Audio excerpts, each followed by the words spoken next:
கம்பம் MLA நடவடிக்கையை கண்டித்து Theni collector அலுவலகம் முன் தேனி மாவட்ட கூட்டுறவு சங்கங்களின் ஊழியர் சங்கம் சார்பில் ரேஷன் கடை பணியாளர்களோடு கண்டன ஆர்ப்பாட்டம் நடைபெற்றது.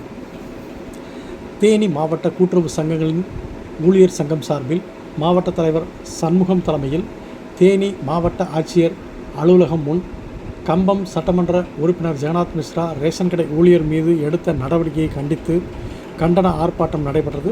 இந்த ஆர்ப்பாட்டத்தில் கம்பம் சட்டமன்ற உறுப்பினர் ரேஷன் கடை ஆய்வு என்ற பெயரில் ரேஷன் கடை ஊழியர்களை அவமதித்து பேசியதாகவும், இதனால் ரேஷன் கடை ஊழியர்கள் மத்தியில் பெரும் மன உளைச்சலையும் அதிர்ச்சியையும் ஏற்படுத்தியுள்ளது.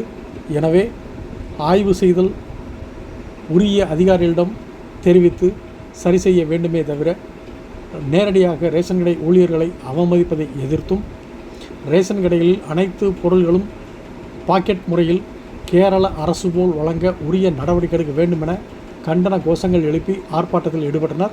இந்த ஆர்ப்பாட்டத்தில் ரேஷன் கடை பணியாளர்கள் மற்றும் CITU உள்ளிட்ட தேனி மாவட்ட கூட்டுறவு சங்கங்களின் ஊழியர் சங்கம் சார்பில் மாவட்ட கௌரவ தலைவர் ராமச்சந்திரன், மாவட்ட செயல் தலைவர் பிச்சைமணி, மாவட்ட செயலாளர் செந்தில் காமு, மாவட்ட பொருளாளர் கருப்பசாமி உள்ளிட்ட 100க்கும் மேற்பட்ட ரேஷன் கடை பணியாளர்கள் கலந்து கொண்டு கம்பம் சட்டமன்ற உறுப்பினர் நடவடிக்கையை கண்டித்து கண்டன கோஷங்கள் எழுப்பி ஆர்ப்பாட்டத்தில் ஈடுபட்டனர்.